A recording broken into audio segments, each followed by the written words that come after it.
বেশি আর রান্না হবে না কিন্তু। হ্যাঁ, সেই জন্যই তো হিসেব করছি। বাড়িতে অপ্রয়োজনীয় যা যা জিনিসপত্র আছে সেসব বেচে দেব। আর বেচার মতো কিছুই নেই গো। দেখো, তুমি সব সময় আমার পরেই খাও, তাই আমাদের একটা করে থালা বাটি বেচে দিলে তো কোনো সমস্যা নেই গিন্নি। এই তোমার মাথা না কাজ করছে না। যাও বাইরে ঘুরে এসো, পারলে বাজার থেকে ধার করে হলেও একটু চাল নিয়ে এসো। দেখি যদি কোনো সহৃদয় ব্যক্তি চাল দেয়।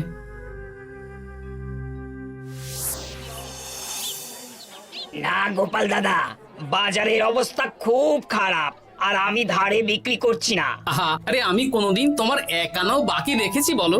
আমি বুঝতে পারছি গোপাল দাদা, কিন্তু আমিও নিরুপায়। গত মাসের বেতন এখনো পাইনি। মহারাজ অনির্দিষ্ট কালের জন্য রাজসভা বন্ধ রেখেছেন। বিশ্বাস করো, বেতন পেলেই তোমার ধার আমি মিটিয়ে দেব। এই সপ্তাহ খানেক আগে একই কথা বলে সেনাপতি ধারে 25 কেজি চাল নিয়ে গেছেন। এখন ওনার কোনোই পাত্তা নেই। কি যে করি, কাছের বন্ধু বলতে বিজ্ঞানী আর সভাকবি। দেখি ওদের বাড়িতে একবার ঢুঁ মেরে।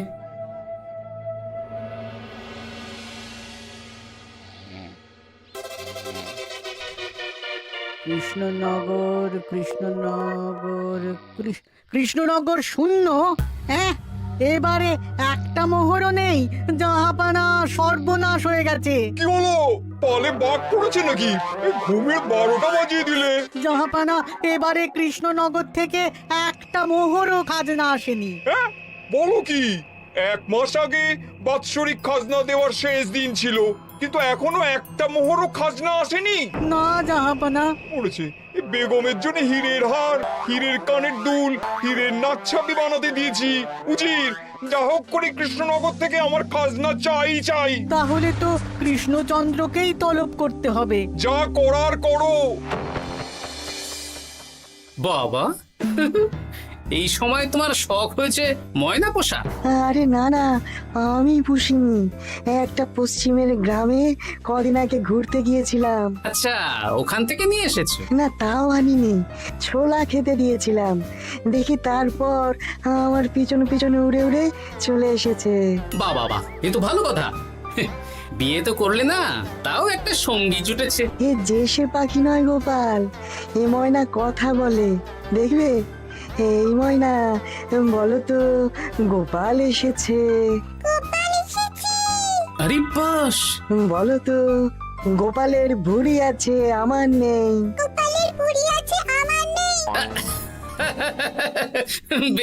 বেশ। এ ভোরবেলা আমার কাছে আসে, সারাদিন আমার কাছে থাকে, আবার সন্ধে হলেই নিজের বাসায় নিজেই ফিরে যায়। বুদ্ধিমান পাখি। ওই গ্রামে শাখে শাখে ঝাঁকে ময়না। বেশ, বুঝলাম। তা বিজ্ঞানী, তোমার কাছে আমি আসলে একটা দরকারে এসেছি। বলো কি দরকার? আসলে ওই টানাটানির সংসার চলছে, বুঝলে। বাড়িতে চাল বাড়ন্ত, কদিন পরে হাঁড়ি চড়বে না। তুমি কিছু পয়সা ধার দিতে পারবে? আরে এমন করে বলছো কেন? আমার তো সংসার নেই, এত খরচও নেই। তুমি বাড়ি যাও, আমি 2 বস্তা চাল পাঠিয়ে দেব। ধন্যবাদ বিজ্ঞানী, তোমার মতো বন্ধু পাওয়া মুশকিল। বন্ধুত্বে এইসব ধন্যবাদ দেওয়ার দরকার নেই, একে অপরের পাশে থাকলেই হলো।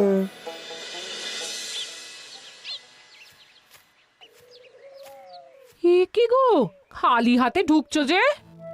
বিজ্ঞানী আমাদের 2 বস্তা চাল পাঠাবে, তাই কিছুটা হলেও চিন্তা কমলো, বুঝলে। ওমা, এই তো সারা বাজার ঘুরে তো ধারে চাল পেলাম না, অগত্যা বিজ্ঞানীর বাড়ি গেলাম।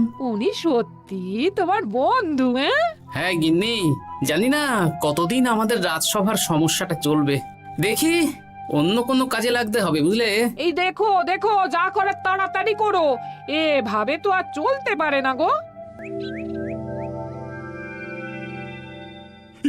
কি নবাব বাহাদুর আমাকে ডাকছেন? হ্যাঁ, জাহাপনা আপনার উপরে রেগে আছেন। অতি সত্বর আপনাকে দেখা করতে বলেছেন। এবারে চাষাবাদের মন্দার কারণে রাজস্ব আদায় তেমন ভালো হয়নি, তাই খাজনা পাঠাতে পারিনি। আর কিছুদিন অপেক্ষা করতে বলুন, আমি ঠিক খাজনা পাঠিয়ে দেব। এখন আর খাজনা নিয়ে কথা বলবেন কিনা জানি না। আপনাকে নবাব এই আদেশ পাঠিয়েছেন আপনি 2 দিনের মধ্যে নবাব বাহাদুরের সাথে দেখা করবেন। আচ্ছা ঠিক আছে।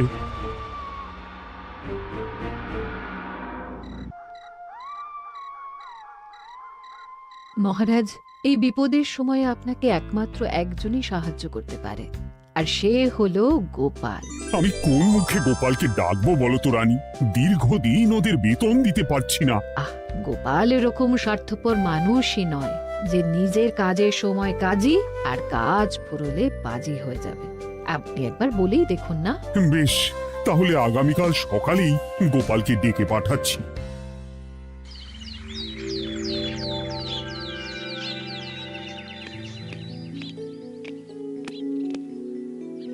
আসতে পারি মহারাজ? হ্যাঁ গোপাল, এসো এসো।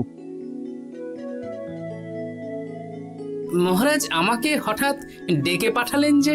শোনো, নবাব বাহাদুর বলেছেন ওখানে যেতে হবে, কারণ এবারে কৃষ্ণনগর থেকে কোনো খাজনা পৌঁছয়নি। মহারাজ, আপনি গেলেও বিপদ, না গেলেও বিপদ। হ্যাঁ, সেটাই তো আমাকে সবচেয়ে বেশি ভাবাচ্ছে, কিন্তু না গেলেই যে নয়। তাহলে এক কাজ করি মহারাজ, আমিও বরং আপনার সাথে যাই।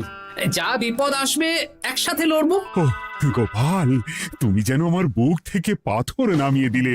তোমাকে যে কি বলে ধন্যবাদ জানাবো। তাহলে কখন বেরোবেন বলুন? আজকে সন্ধ্যের দিকে বেরিয়ে পড়বো, তাহলে কাল সকাল সকাল মুর্শিদাবাদ পৌঁছে যাব। কতদিন থাকতে হবে তো কিছুই জানি না, তাহলে ওই 3-4টে জামা কাপড় ধুতি নিয়ে নেব, কি বলেন? হ্যাঁ হ্যাঁ, তাই নিও। তাহলে সন্ধ্যেবেলা রাজবাড়িতে এসো, একসাথেই বেরিয়ে পড়বো। আচ্ছা মহারাজ। বলি, তোমার কি মুর্শিদাবাদে না গেলেই নয় গো? আমাকে তো যেতেই হবে গিন্নি। জানি নবাব বাহাদুর কিভাবে ছক করে কল করে, তুমি সাবধানে থেকো গো। দেখো, আমি যখন যাচ্ছি তখন নবাব বাহাদুরকে এবার সাবধানে থাকতে হবে। হ্যাঁ হ্যাঁ, হ্যাঁ, ঠিক আছে ঠিক আছে, মাথা ঠান্ডা রাখবে, বেশি ওস্তাদি করতে যাবে না। এমনিতেই আমাদের অবস্থা এখন ভালো নয়। আরে তুমি অতিরিক্ত চিন্তা করো না তো গিন্নি। জাহাপনা, কন্যাগুলো কবে আসবে? এখনো 2-3 দিন সময় লাগবে বেগম। এত সময় লাগছে কেন জাহাপনা? দেশের কোণে কোণে খুঁজে সেরা সেরা হিরে দিয়ে বানানো হচ্ছে যে, সময় তো লাগবেই বেগম। তাহলে তো অনেক খরচ হচ্ছে। তাও হচ্ছে বটে, কিন্তু তোমার জন্য আমি সব করতে পারি। আমাদের মুর্শিদাবাদের হীরালালের হাতের কাজ দেশের সেরা। আপনি সত্যি আমাকে ভালোবাসেন, আমার জন্য এত খরচ করে গয়না বানিয়ে দিচ্ছেন। তুমি খরচ নিয়ে এত চিন্তা করো না। কৃষ্ণনগর থেকে এই বছর ভালো খাজনা প্রাপ্য ছিল, কিন্তু এখনো একটা কানাকড়িও আসেনি। তাহলে আপনার গয়না বানাতে যা খরচ হবে সব আপনার সিন্ধুক থেকে দিয়ে দেবেন। না না না, কৃষ্ণনগর থেকেই আদায় করব, ওকে তলব করেছি। আচ্ছা, সহিস, গাড়ি ছাড়ো। যথাজ্ঞা মহারাজ। এই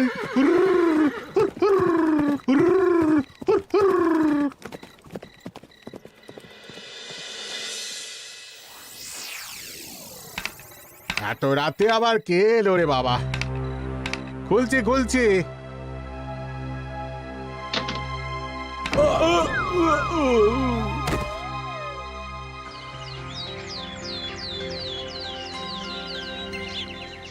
সর্বনাশ হয়ে গেছে জাহাপানা। কি হয়েছে হীরালাল? নবাব বাহাদুর, মহারাজ কৃষ্ণচন্দ্র আর গোপাল এসেছেন আপনার সাথে দেখা করতে। ওদের দরবারে আসতে বলো। হ্যাঁ, এবার বলো হীরালাল, কি হয়েছে? এই, তোমার মাথায় পট্টি কেন? জাহাপানা, গত রাতে আমার সর্বস্ব লুট হয়ে গেছে। বলো কি হীরালাল? তোমার কাছেই তো বেগমের হীরের সব গয়নাগাটি বানাতে দিয়েছিলাম। হ্যাঁ জাহাপানা, সব গেছে। আমার মাথায় মেরে সব লুট করে নিয়ে গেছে। এবার আমি কি করব জাহাপানা? বেগম সাহেবা, আপনার গয়না যে হীরালাল শেখরার কাছে জাহাপনা বানাতে দিয়েছিলেন, ওনার সব লুট হয়ে গেছে। মানে? আমি এক্ষুনি নিজের কানে শুনে এলাম, এখন হীরালাল শেখরা এসেছে। আমি এক্ষুনি যাচ্ছি। কি করব জাহাপানা, আমার তো সব শেষ হয়ে গেল। আমি কোনো কথা শুনতে চাই না, আমার ওই হীরের গয়নাগুলো চাই। চাই বললেই তো পেয়ে যাবে না। এখন এই গয়না শুধু নয়, হীরালালের সব সোনা দানা চুরি হয়ে গেছে। সেগুলো খুঁজে পেতে হবে। বিগত কয়েক বছর আমার মুর্শিদাবাদে কোনো চুরি ডাকাতি হয়নি। প্রত্যেকটা গ্রামবাসী সুখে শান্তিতে আছে। বাইরের কোনো শত্রু আসারও সুযোগ নেই। গ্রামের সীমানায় দিন রাত প্রহরী থাকে। যদি এসেও থাকে পালাতে পারবে না। এবারে তাহলে চোরটা কে বুঝবো কি করে? এসব সামান্য চোর ধরার কাজ আমার কাছে নস্যি। জাহাপনা, আপনি যদি কৃষ্ণনগরের এবছরের খাজনা মকুব করে দেন, তাহলে আমি চোর ধরার ক্ষেত্রে সাহায্য করতে পারি। ঠিক আছে কৃষ্ণচন্দ্র, তোমার এই গোপাল যদি চোর ধরে দিতে পারে তাহলে এবছরের খাজনা মুকুব। আগে আমি ওই শ্যাকরার সাথে একান্তে কিছু কথা বলতে চাই। বেশ, প্রহরী প্রহরী, তুমি গোপাল আর শ্যাকরাকে একটা ঘরে নিয়ে যাও। আসুন। এবার আপনি চুরির ঘটনাটা বলুন। চুরি না, ডাকাতি। সে যাই হোক, বলুন বলুন। গতকাল রাতে, তারপর সকালে জ্ঞান ফিরে ঘরে গিয়ে দেখি সব ফাঁকা। আমার ঘরের সাথেই লাগোয়া দোকান।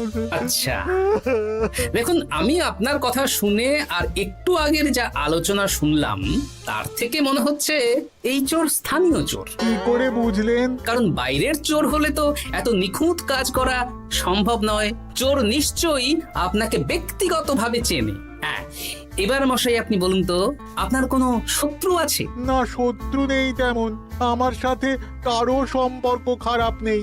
আর আমাদের পাড়ায় সবাই ব্যবসায়ী, সবাই সম্ভ্রান্ত লোকজন। বেশ, তাহলে সব ব্যবসায়ীদেরকেই রাখতে হবে। আমি নবাব বাহাদুরকে বলে দিচ্ছি, আপনি এখন আসুন। নবাব বাহাদুর, আপনি ওই গ্রামের সকল ব্যবসায়ীদের আপনার মহলে ডাকার ব্যবস্থা করুন। সবাই কিন্তু বেশ সম্ভ্রান্ত ব্যবসায়ী। সে হোক না, ওই গ্রামে তো সবাই ব্যবসায়ী, আর বাইরের কোনো লোক গ্রামে ঢোকেনি বা বাইরেও যায়নি। তাই যদি কেউ চোর থেকে থাকে তাহলে ওই ব্যবসায়ীদের মধ্যেই আছে। বেশ, আমি সবাইকে আমার মহলে নিয়ে আসার ব্যবস্থা করছি। আর একটা ফাঁকা বড় ঘর চাই, যেখানে চোর ধরার পরীক্ষা হবে। আর সেই ঘরে আমাদের কৃষ্ণনগরের ঘোড়া চোর ধরবে। হ্যাঁ, ঘোড়া চোর ধরবে? হ্যাঁ, যে ঘোড়ার গাড়িতে আমরা এসেছি সেই ঘোড়া। যদি চোর না ধরতে পারো তাহলে পুরো খাজনা তো গায়ের জোরে নেব, সাথে সাথে কৃষ্ণনগরটাও কেড়ে নেব। আমার উপর একটু ভরসা রাখুন নবাব বাহাদুর, আর যা বললাম করুন। বেশ, শুনুন, এই ঘরে আমার এক প্রিয় ঘোড়া আছে, আর সামনে একটা বালতিতে ছোলা সেদ্ধ রাখা আছে। আপনারা সকল ব্যবসায়ীগণ একে একে যাবেন, দরজা ভিতর থেকে বন্ধ করবেন, আর ঘোড়াকে এক মুঠো করে ছোলা খাইয়ে ফিরে আসবেন। তারপর কি বাড়ি চলে যাব? না, সবার ছোলা খাওয়ানো হয়ে গেলে আমি ঘোড়ার কাছে যাব, আর ঘোড়া কানে কানে আমাকে বলে দেবে কে চোর। তাহলে আর দেরি কেন, সবাই একে একে যাও।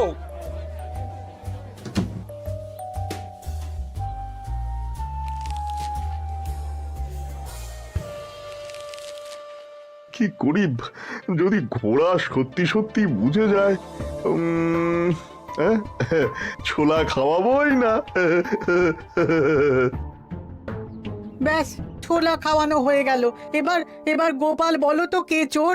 দাঁড়ান, ঘোড়ার মুখের কথা শুনে আসি। আমি বলে দিচ্ছি জাহাপানা, গোপাল এসব মশকরা করছে, সব মশকরা। ঘোড়া বলে দিয়েছে কে চোর। বলো গোপাল, কে চোর? তার আগে সকল ব্যবসায়ীর হাত দেখে আমি পরীক্ষা করতে চাই। সে দেখো, কিন্তু বলো কে চোর? দেখি দেখি, না, দেখি আপনারটা। না, আপনিও না। না, আপনিও না। একি মশাই, চুরিটা তো আপনিই করেছেন, আপনিই চোর। কি উল্টো পাল্টা কথা বলছেন? আমি চুরি করিনি। হ্যাঁ, আপনিই চুরি করেছেন, তাই ভয়ে ঘোড়াকে ছোলা খাওয়াননি। কারণ আমি ছোলার মধ্যে রান্নার হলুদ গুঁড়ো মিশিয়ে রেখেছিলাম, তাই যারা যারা ঘোড়াকে ছোলা খাইয়েছেন সবার হাতেই হলুদ রং লেগে আছে। শুধু ওর হাতে নেই। ভাই, শেষে তুই? তোর মনে মনে এত হিংসা? ভাই মানে? আরে ও তো আমার খুড়তো ভাই পান্নালাল, ওরও সোনা গয়নার ব্যবসা। ব্যাস, এবার তাহলে বলেই দিন পুরো ব্যাপারটা, কারণ এখান থেকে পালানোর কোনো পথ নেই। ভুল হয়ে গেছে দেখাবো না। আমার দাদা আমার থেকে অনেক বেশি রোজগার করতো, তাই আমার মনে মনে হিংসে ছিল। তারপর বেগম সাহেব আর হীরের গয়না বানানোর এত বড় বায়না পেল, তাই হিংসা আরো বেড়ে গেল। আর তুই চুরি করলি? চুরির সব জিনিস কোথায় আছে? আমার বাড়িতেই আছে দেখাবো না। সাব্বাস গোপাল, সাব্বাস। তোমার কি বুদ্ধি! তাহলে জাহাপানা, কথা মতন আমাদের এই বছর তাহলে খাজনা দিতে হচ্ছে না। না, কথা যখন দিয়েছি তখন আমি তো আর কথার খেলাপ করতে পারি না। আচ্ছা গোপাল, তোমার তো এত বুদ্ধি, আমার একটা শখ পূরণ করতে পারবে? কি শখ বলুন নবাব বাহাদুর। আমার অনেক দিনের ইচ্ছে একটা হাওয়া মহল বানাবো, কিন্তু ঘরামি রাজমিস্ত্রি কেউই বানাতে পারবে না বলছে। তুমি কি বানিয়ে দিতে পারবে? আগে পারবো জাহাপনা, কিন্তু তার বদলে আমি কি পাবো? আগামী 5 বছর কৃষ্ণনগরের খাজনা মুকুব, আর তোমাকে আমি 100 মোহর উপহার দেবো। বেশ, তাহলে আপনি আমাকে দিন 7 সময় দিন, আর 7 দিন পরে আমার বাড়ির সামনে চলে আসুন। হাওয়া মহল বানিয়ে রাখবো, আপনি নিয়ে যাবেন। বেশ, তাহলে 7 দিন পরে কৃষ্ণনগরে দেখা হচ্ছে। যদি না বানাতে পারো তাহলে কিন্তু আগামী 5 বছর কৃষ্ণনগরকে দ্বিগুণ খাজনা দিতে হবে, এই আমি বলে দিলাম। বেশ, রাজি।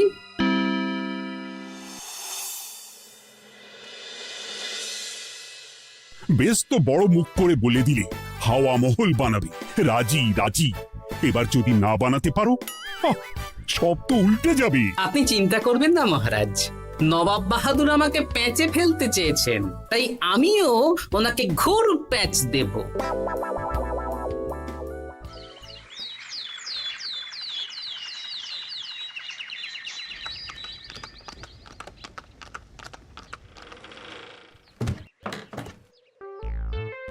কি গোপাল, আরে কোথায় আমার হাওয়া মহল? 7 দিন হয়ে গেছে তো, তাই মহল দেখতে চলে এলাম। কাজ একদম শেষ পর্যায়ে, চলুন পশ্চিমের মাঠে চলুন। গিন্নি, তুমি মহারাজকে খবর দাও আর বলো পশ্চিমের মাঠে চলে আসতে। আরে তাড়াতাড়ি কর, তাড়াতাড়ি কর। ওই দেখুন, আপনার হাওয়া মহল তৈরি হয়ে গেছে। কই? উপরে দেখুন। ওরে, নবাবের হাওয়া মহল বলে কথা, ইট কথা হয়ে গেছে। এবার রং কর, রং কর। হাওয়া মহল রং করছি তো, এত তাড়া দিস না। আরে তাড়াতাড়ি কর, তাড়াতাড়ি কর। আরে এসব আবার কি?